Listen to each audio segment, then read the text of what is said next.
little big baby. Hey. That's what I said. Hey, y'all. Welcome back to another cup of conversation. Where we have conversations worth having. I'm your girl, Chit Chat Coco. And I'm your girl, T. And this week, we are back with another banger, episode 96. Bow, bow. Okay. You gotta fill up your cup again for this week. Yes. I like how you started that off. Man. Show our roots. Where we at? Right. Where your roots? You don't even know where your roots at. You all over I'm all over the place. I'm a little hot sauce in Texas and a little ratchet in the boot. Look, okay? Mixed, okay? But how you feeling, girl? I'm feeling good. Accomplished. Had a great time over the break. We didn't took our break. We rested. Y'all, me and T have officially become friends, y'all. She has accepted me into the drop on the clues bomb for that. And I really hold on though, because I don't feel like our membership should have. Me and somebody else's membership should not have ran together. No, she done accepted other people at the same time as me. No, but I've been working on this a little longer. The only reason it's not the same. It's still not the same because my friend Bree and you are not the same. Right. My friend Bree and them not the same. Yeah. I'm just saying that I consider y'all people that I'm willing to grow with. So we is in the circle group of friends. Yes, okay. Y'all in the circle group of friends, but the level of friends is not the same. You know, like the stuff that you would tell. I'm not gonna be on Tiara level. Even though now that I consider them a friend, it's not gonna be the same. It's just gonna be I consider having girl day with you. I liked having girl day with you. And then too, me and I will say me and Oksana and me Tiara have done friend stuff outside of podcast stuff. Yeah. On our own. Yeah. So as for me and you, we really didn't do nothing outside the podcast together. No. Not at first. Yeah, at first. So I think that's why they kind of got inducted early. I'm acting like I'm somebody. And I feel like I'm somebody. I'm watching you. So no, it's just that. But no, y'all, she did the most and really inducted all of us into her friend group at the birthday party. Because I feel like, and it's more so about feeling safe around people. Yeah. So I feel safe around them. When I've been around them, I feel safe around them. Now, will they know the ins and outs of everything going on in my life? Probably not. But right. I feel safe around them. Right. So. And I'm just playing when I say did the most stuff. That is so necessary. What you did in the way that you formulated or accumulated like your friends over time, and then you kind of just like checked it out and felt the bump. We kind of dated, right? You know what I mean? Dated a little bit. You gotta date. Women too often jump into stuff and be like, "Oh, this is my best friend," just because we clicked on some stuff. Like, right? That's not the case. We had a business relationship that grew into a friendship, right? And like she was saying earlier, you can either grow or you can get promoted or you can get demoted, baby. Exactly. It's only two ways to go. Because I demoted up or down. A few. Yeah. So. But on a lighter note, I'm feeling very good. I just feel like that my life is finally taking shape of who I see myself as. Yeah, these 30s. Yes. I'm liking them. I'm liking them. Like when I turned 30 at first, I was like, oh my God, like, bitch, you don't have nothing together. Like you ought to have X, Y, and Z. Yeah.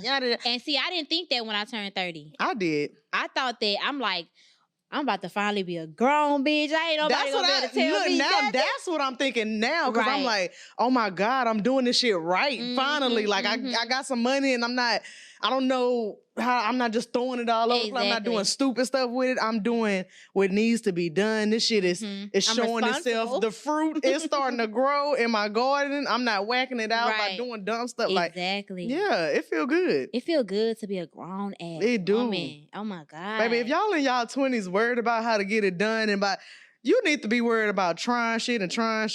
Like, that's all you need to be worried about. Yeah. You ain't gonna have no money. Let me tell you this right. Exactly. You ain't gonna have no money. Be okay with you gonna have a lot of friends, but they ain't gonna be real. You're gonna be questioning them. And just be okay with, like you said, not being okay. Because y'all ain't gonna have it figured out right now. Trust me. Definitely. Trust me. Yes. And I'm gonna let you go ahead and get into that really leads us into our topic, but I'm gonna go ahead and let you get to your yes, because it's all gonna come together. It's all gonna come together. So I wanted this the Cup of Controversy segment, and I wanted to title this one Men Do It Differently. Just because I seen a bunch of controversy with the Papoose and Clarissa shit over the break, and about I don't want to talk specifically about whatever they got going on. I want to talk about the mannerisms of it. How Clarissa feels so comfortable speaking on like the questions about their divorce and stuff like that, and they're not fully divorced. And how we kind of came up here and talked about Cardi moving too fast when she got pregnant. I feel like women in breakups or even in those kind of situations where Clarissa is the other woman that getting together, we handle it way different than men. And I feel like sometimes we handle it wrong, like in a sense that I'm not even gonna say wrong. I'm gonna say emotionally, because I know Clarissa. Well, I ain't gonna say I know, but I'm assuming she has so much to say because she's emotional behind it. Like she wants to defend her man. She wants to defend. She don't want to look like somebody who is, taking somebody for something. Like, you know, you want to save face and look good while you doing whatever you're doing, or even if it's not the best look, you still want to look good in it. So because I personally don't know how she feels so comfortable at them interviews when they asking you, so how you and Remy do, and she like, nah, he ain't gotta. That to me is secondhand embarrassment for her, because why you even talking about it? Like, let him say it. Let him say it. Like, please. Let him talk to himself. So first of all, Krista. Okay, no, don't say that. Don't say that. Okay, never mind. Say it. Okay, well, first of all, I will say this. We gotta know that Clarissa had an IEP. Okay. We got to know that, right? Okay. So we cannot exclude that part of the conversation. Right. And so a lot of her actions are showing up like she had an IEP. I don't want to sound like I'm saying like when people had an IEP, then you're stupid or not. I'm not saying that. What I'm saying is you don't have the awareness. Like, you don't know the social cues sometimes. You don't know when the same girl she was when she was young in them IEP class. She just got she money just older. Now. She just got older. Money now. That didn't mean she got wiser or mature. Like. Exactly. And like, we got to be honest too. She hasn't been very out there when it come to men. Like, you know what I'm saying? She hasn't had that experience, which is like we were talking about just now about the friends, why it's important for women to actually date. Not so much to find somebody, but to know how to move in a dating situation. So for me, I feel like that's the main part of the problem. Yeah. She's not aware. I'm not gonna say that Papoose is using her or anything, but he does come across as an opportunist. He does come across as a person that sees an opportunity with her. Hence the deal that she has now that's under his record label / fightership now. I don't know what that's about. But his agency. Yeah, his agency now. But he does come across as like some type of opportunity. And so she just not aware of what's going on. Right. And I want to be the first person to say, I won't be the first person to say this. Stop getting in these relationships with these men and saying what they won't do, what they ain't, that the wife didn't already told us that they are. Like, this person ain't been with this person this long. And yes, we got bitter people that make up lies and stuff like this. But let's take what the wife is saying with a grain of salt, and let's put it in our back pocket. Yeah, we ain't gotta let's use our context clues about the characteristic traits. Yeah. Let's just watch. Let's just look at the track record. Let's look at the receipts. Exactly. Let's see if A plus, if 1 plus 2 is equal to 3. Like, let's add it up. Right. Because like you said, she doesn't have and let's put it in our back pocket. We don't even gotta act on it. No. Yeah. Just have the knowledge of it. Yeah. But like you said, she doesn't have the awareness to kind of like even judge that kind of situation. I don't, Lord, help me now. Because I don't want to sound bad when I'm saying this, but like, everybody has a person. So for example, like, they had these two people that went to my school that graduated with me, and they was in them classes too. They was together in school, they together now. Yeah. It looks perfect together because they understand what they can understand. Now, if she would have went to try to date a nigga that, graduated with honors and all this other stuff, it would have looked like, bro, what you doing with her? Yeah, and it would have been a power dynamic difference. And you can tell it is with them. Like, he has the more power in that relationship, but she has the more money. So she's trying to assert herself to that level of power because she got that amount of money. Yeah. But it's just not equaling the same. And I think to even go deeper into the real thing about that topic is, I think that when you're a woman and you get with a man that is recently divorced, you really do yourself a disservice, because men, especially to be with someone that long, you are always gonna, for them, you're always gonna be looking like the comparison. Yes. And so you're really doing yourself a disservice to be with a man that's either not fully divorced, or a man that has recently been divorced. Right. Give him some time, because like I said, men handle it differently. And that was like my question to this. What is in that position? What is her place? And we can also use like the pastor and his daughter as the example too, because I feel like that's what he was trying to show her place, like the daughter, her place. But he was also trying to put the wife on a pedestal. And I don't know if y'all seen this. This is the instance where there was a pastor who invited his adult daughter in to live with him, but he has like a younger wife, and he just doesn't think that the daughter is giving the wife the respect she deserves. She really only called her by her first name. But like, what is that position for that new person that's coming in, like the Carissa or the new wife? Yeah, so that has to that's a relationship on both situations that has to be nurtured. And I think people want to place titles before connection and before like building a relationship, because really, to be honest, say that again. Titles before connection. Yes. Titles before connections don't never last. No. And because it's not genuine. And so I think that if you wanted her to call her mama, or that's like, even right now, if me and Carrie was to get a divorce and I had somebody, you don't know this man. Like, it's like to be calling him daddy. Like, what are we talking about? I want that to gradually jump on you because of the love that he's showing you, because of the XYZ. Like, I want that to be something you are proud of doing. I don't want me to have to coerce you into doing something like that. Yeah. So I think that's the number one problem. And I think the person that's coming in has to have that mindset too, because I don't want to be in a relationship where I feel like, ooh, I don't want her to feel like we don't like her. Or I don't want, you got to come in knowing I don't feel no type of way. This is new for them. Yes. This is new for me. Be okay with that. Yeah, be okay with it. And I think even for like Clarissa, I feel like with her, I think out of respect for herself and out of respect for their marriage, whether it was dissolving or not, I think that she should have played a back seat as far as social media wise to their relationship. Yeah. Even if you are with him, because nobody's telling you not to walk the red carpet with him or anything like that. It's just during the interviews when y'all in there together and they're asking him about Remy, this is what you need to do. Like, you need to sit back and shut up, because it's giving like I'm trying to assert my place, and he's not making my place like significant or ensuring like. Letting y'all know, don't even ask this because I'm in here with my gal. Like, and y'all talk about my ex-wife. Like, it ain't even, he not doing that. So she is, that's what's really embarrassing for me. Like, it's like, take a breather. But more so, I want people to lean into that part that you just said. Connections before titles. Because we so quickly as women jump off of emotion and how we felt that day or that time or whatever the case may be. Yeah.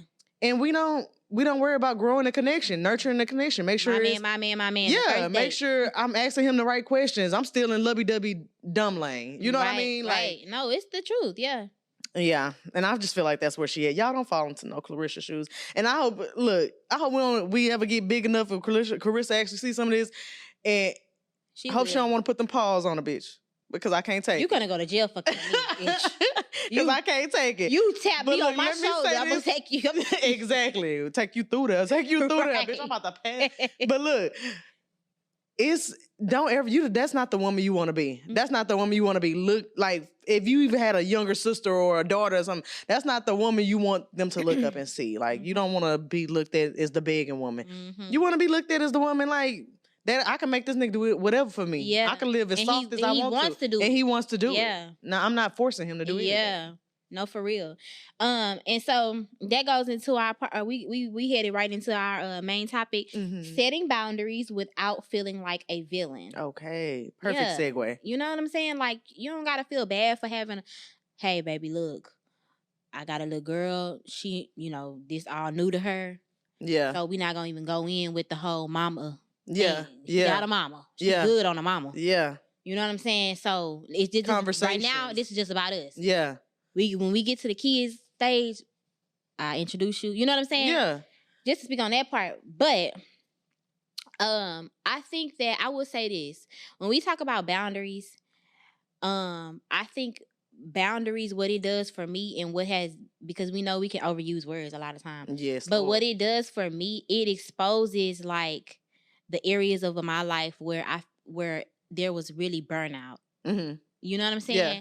Because you realize you start setting boundaries and you really start to sit back and look and say like, oh, I was just doing too much. Yeah. You know what I'm saying? Yeah. Like, and they wasn't doing enough. Do everything. Yeah, and they wasn't even reciprocating. And then you know what I'm saying? Like, it really like allows you to sit back and see where in your life it's more than a boundary that need to be set. Yeah. Like, you know what I'm saying? Yeah, more than what's being built up more than what you could take in that area.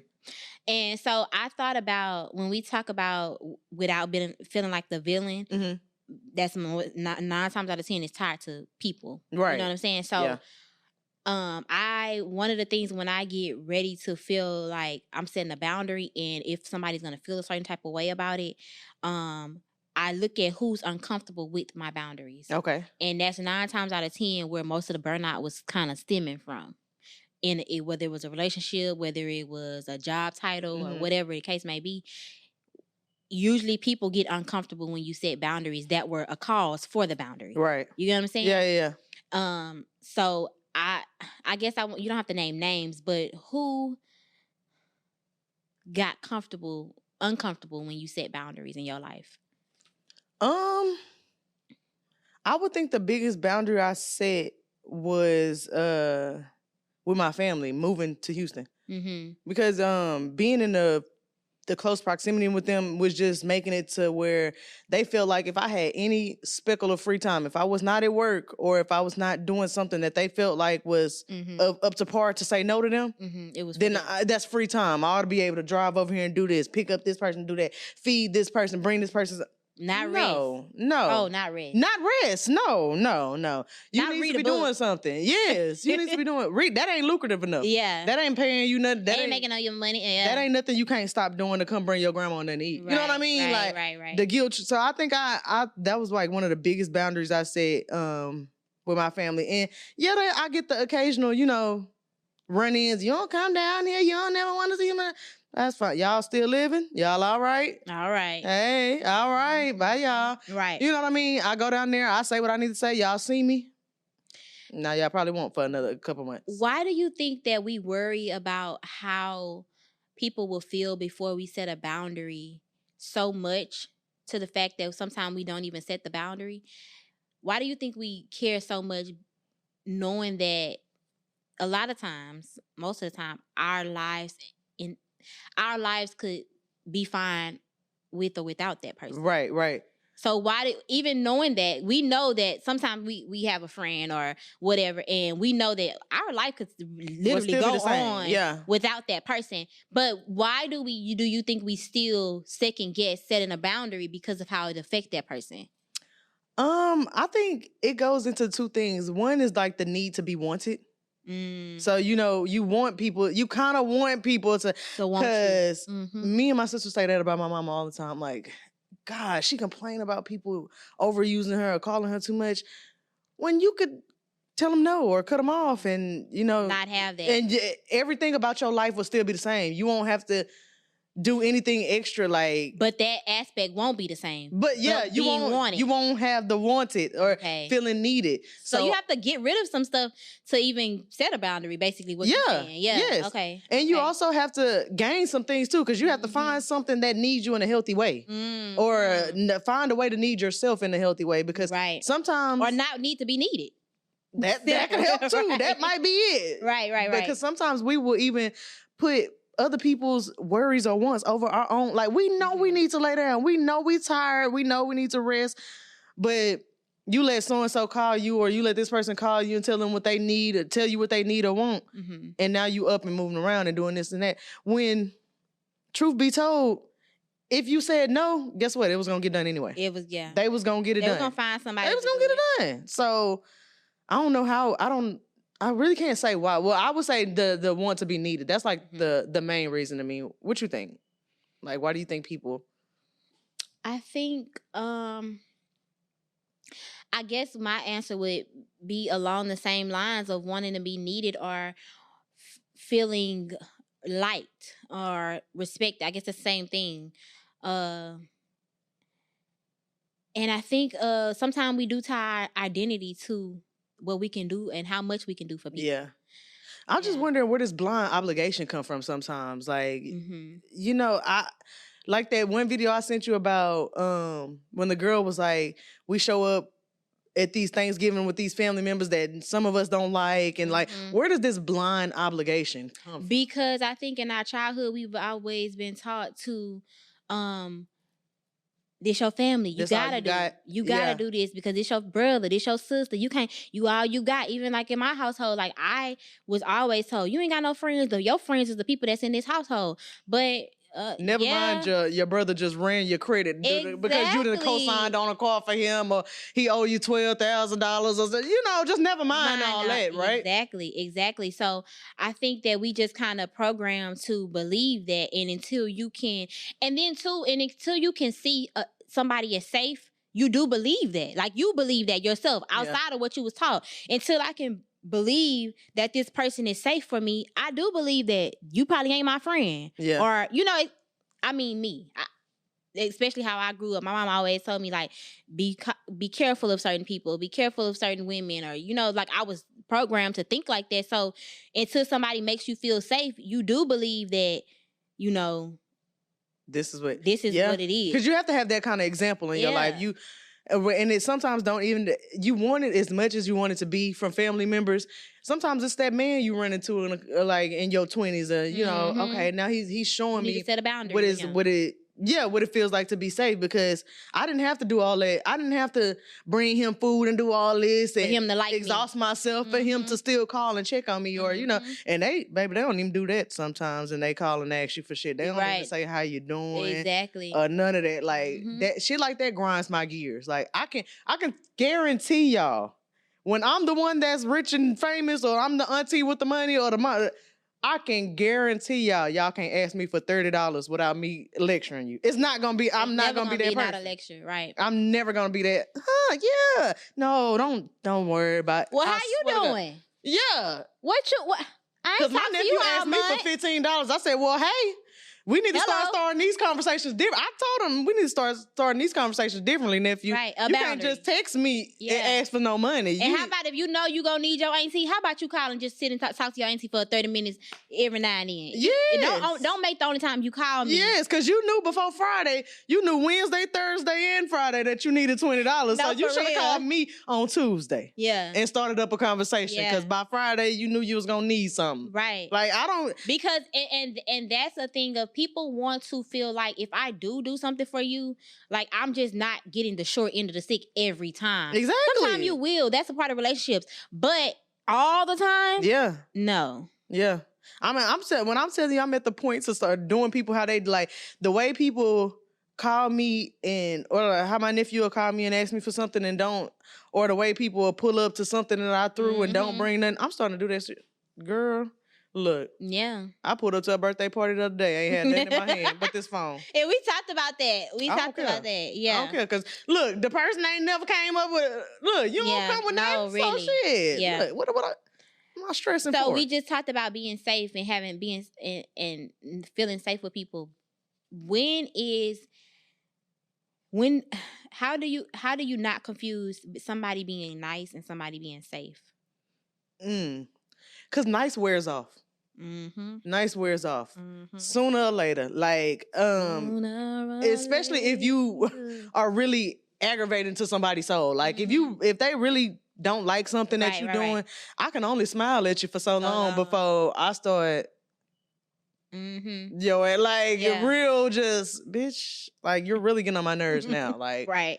And I think people that ask for stuff a lot, those takers, they know when people be tired of being taken, but they still go. And I don't understand that part right there for the life of me. I can't understand. Like, as a taker, you would think you would know when to give and get. You know, I know how to get my way. I'll talk to this person for this long, and I know they're going to give me X, Y, and Z. But once I feel them getting tired of me, I feel like I should draw back. No. They don't know how to do nothing but take. Right. Whether it's just your energy, they want to talk your ear off and vent. They don't know how to do nothing but vampires suck you up. Yeah.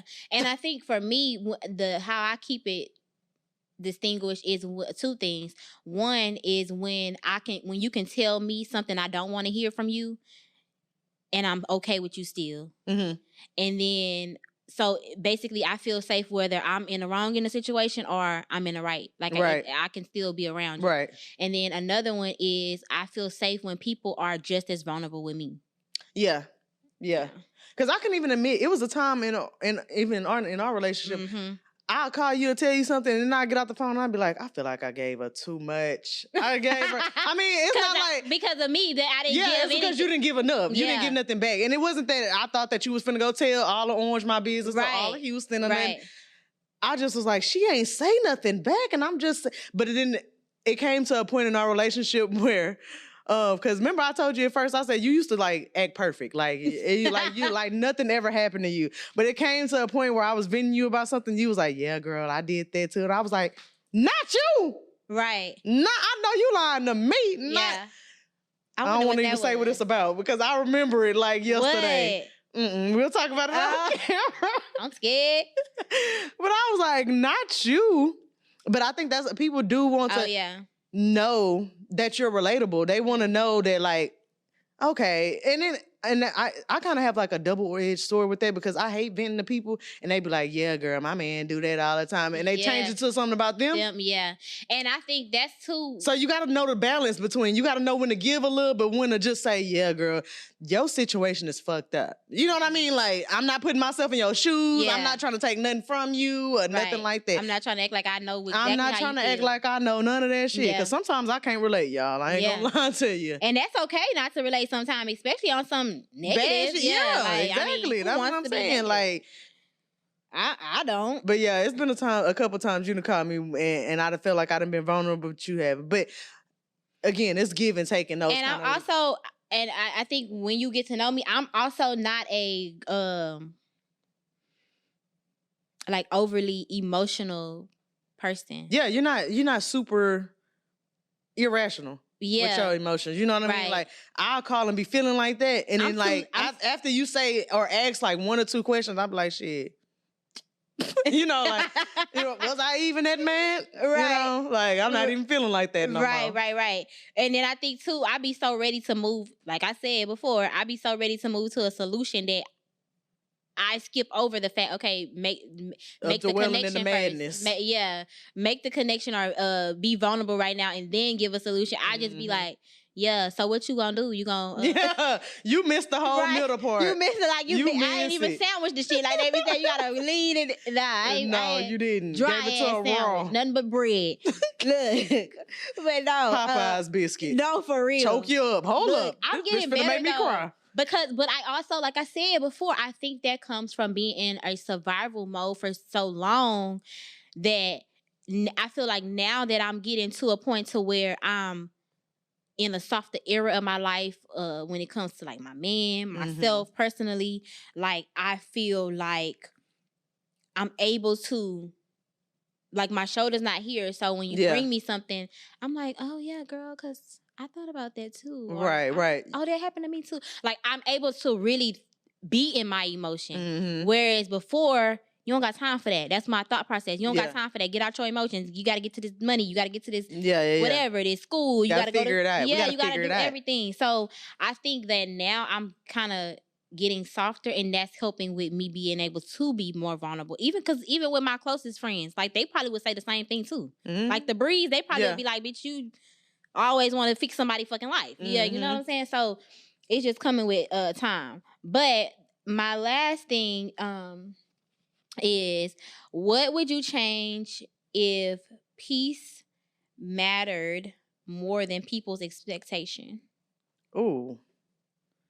I probably wouldn't be in this like rat race in my mind. I probably wouldn't be overthinking like if it, for instance, like our conversations that we talked about earlier in the year, when I kind of just, instead of just bringing the conversation or the issue to you, I'm trying to overthink and analyze what you're going to say, how you going to feel about it, how you going to take it in, or you going to say something that's going to make me mad or, whatever. I think if peace was just the main goal and not however you feel, I would have just said, hey, Coco, I really don't like the way you're doing this, and I feel like I'm overdoing this. And you'd have been like, okay, you know, maybe you can do X, Y, and Z. Or you could have said something that was off totally what I thought you should have said. Right. And it probably wouldn't, I still would have found some kind of peace in knowing I know your answer, or I know your side of the story. Mm-hmm. So I think that's where it would be for me. It's just like, I think I would just handle things or tackle things with my friends, family, any relationships I have in my life differently. It would just be more so of, I need to say my feels, and then you can let me know if it made you feel some type of way, or if it didn't make you feel some type of way and you just needed to know how I felt, you can give me your response to that, how you gonna handle it differently, whatever the case may be. Yeah. But what about you? If peace was your main goal? Okay, so I'm going to kind of switch that around a little bit. And I think the reason, I'm going to just switch it around just because I think the main reason why sometimes peace is not my main goal, and it's not about people's expectation for me. It's never really about people's expectation for me, of me or of whatever. It's the fact that I feel like me expressing to sometimes to certain people, when I know in my mind, whether it's from past situations, gathered data, whatever it is, when I know in my mind that people do not hold the space for me to even bring you something, it makes it hard to choose peace, because even if I do choose that peace to say something, you don't hold the capacity. Okay. And I'm going to leave more bundled because you're going to say something, or we're going to get into something else. And because you're going to take it as offense, because I think my thing is, a lot of times when I do hold back, the few times that I do hold back situations, it's not because I don't want to say nothing. I very much want to say something. Yeah. But when I know that I'm not dealing with a healed person that can take what I'm about to say and not, because it is going to come off as I'm offending you. Yeah. It is what it is. It's going to come off of that. So if I know that, and I know, but in my mind, I know that something you might say might offend me. Yeah. But I know I have to make this decision to either be offended or just figure out what a solution is. That's fine. But if I'm dealing with a person that I know, through whatever reason I know, is not going to be able to do that, I can't choose peace. You put me in a place where I can't choose peace because I cannot argue with you. I get that. I get that, because I have opinionated friends that I hold back from sometimes, just because I know in this particular subject, line of matter or whatever, you are damaged. You damaged in that line. Like, we talk about relationships, and your last few relationships suck. You're damaged in that area. So if I try to talk to you about that, you're not going to hear me in the same tone that I'm trying to give it to you. But